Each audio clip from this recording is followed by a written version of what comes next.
Hi there, it's Christy with the Chirp YouTube channel. Today I'm here to share with you a visual tool that I have found helpful in dealing with some behavior challenges that I've been dealing with in my classroom. And the story is this little girl has a chromosomal disorder, and one of the side effects is a lot of difficulty staying calm and regulated. I've done lots of videos on staying calm and self-regulation in the past, and I will put a couple of links over there for you and in the info box below for those of you who are watching on a mobile device. And we have had some difficulty trying to figure out ways to distract her from how upset she is. In her case, she is not dysregulated because she has a sensory disorder. She's not dysregulated because of some internal difficulty. She's dysregulated because she's not getting her way, and she can't get over the fact that she's not getting what she wants. She feels like if she just communicates strongly enough, she will be able to get exactly what she wants. And that's not actually the case in a lot of situations, as you can imagine. There are lots of occasions where we don't get our way, and we need to start teaching that at a very early age. Otherwise, kids grow up expecting to get their way, and their behaviors become more and more difficult. The more times you get your way, the stronger your belief that you always should. And so it's harder to break those sorts of habits. So in her case, instead of the red alert 3-step plan that I detailed in this video over here, and I'll put that down below as well, instead of using that, which is very effective for children who are on the autism spectrum, we needed to find ways to tell her what our expectations were and reward her when she chooses to meet them. In addition, we want to be able to distract her from how frustrated she is. And so I've tried a couple different methods, and this is the one that seems to have worked the best so far.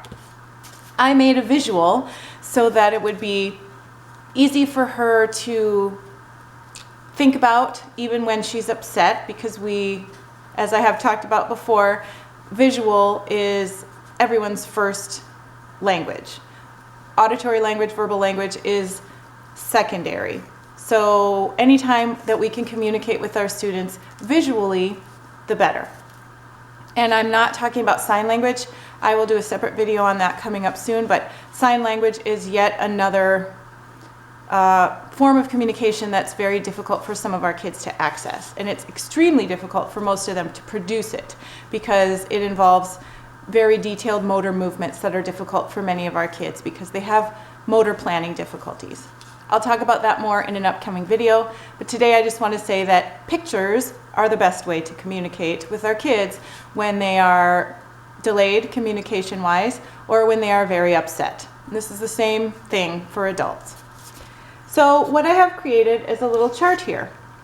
These are the behaviors that we want her to do.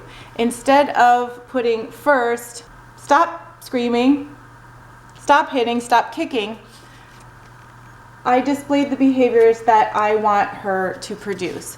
And I did a video on this topic a while back, and it's called Negation and the Dinosaur Brain. And the title may not make sense to you right now, but it is a really good psychological topic.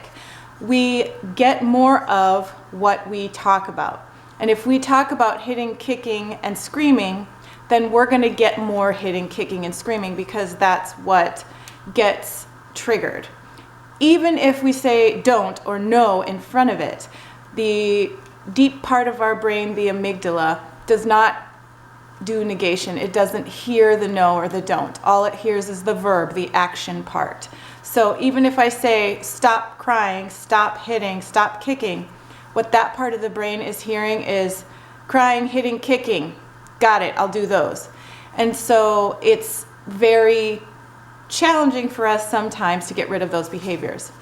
A good plan is to start talking about the behaviors we want to see. So that's what this is doing. First, quiet voice, quiet arms, quiet legs. So when she's having a difficult moment, I pull out my chart and I read that. And then I say, first, quiet voice, quiet arms, quiet legs. And then I turn it over, and these are some things that we know she really particularly likes. All these things have worked for her in the past when she's had a moment. We were able to pull her out of it using one of these strategies. But we don't want to reward the challenging behavior by saying, oh look, you're screaming and hitting me. I know, let's have some fruit snacks. Because what that does, of course, is link that negative behavior that we don't want to a positive result, which she really likes. And a lot of times that will reinforce the behavior we don't want. And that is why we have this first then board. I am requiring that she produce these behaviors before we get to all of the fun. And so if I can manage to film this in action, I will, but it's very difficult because in action, you know, we're working it. And also because I have to blur the identities of my students, and that is kind of difficult sometimes to do on a video, but I'll give it a try. The idea is, of course, that she works hard, we reward it. Next time, she works hard a little quicker because the reward was so fantastic, she'd like to get there sooner. So this is my little first then chart for my one student who doesn't respond well to the red alert plan. The red alert plan, as I mentioned before, is really, really, really good for children who have autism, who are on the autism spectrum somewhere. Most of their difficulty is getting dysregulated because of sensory difficulties, because of overstimulation, and what they need is us to back way off and leave them alone for a minute so they can regain their composure. This child with a chromosomal disorder responds differently, and she needs to be reminded of what happens on the other side. Once she can calm herself down, she needs to be distracted from her difficulty. So when I back off and leave her alone, she spirals into this huge mess. And it's much, much worse than when I use a strategy like this. Very firmly, very kindly, I'm there to help her, and I really, really am eager to provide for her whatever positive reinforcement she needs. After she is done calming herself down, and here's how I tell that she's calm. I used the Mayor Johnson Boardmaker software to make these visuals, but if you don't choose to spend hundreds of dollars on a piece of software, that's no problem. Take a picture of your child doing the behaviors that you want, or another child in your classroom, or a sibling. Take a picture of that child doing these behaviors, or whatever behavior it is that you want your child, the specified child, the target child, to produce. And put those on your chart. Laminate them if you want, put those on your chart. And they may be different from these behaviors. You may have different target behaviors that you want to produce. And of course, you will probably have different reward activities and items on the back as well. And just keep in mind, these are activities that we want to save for a time that is the reward time. So we don't want to be doing the 5 little monkeys all day long, because that will cease to have any sort of special benefit for the child. It will cease to be special.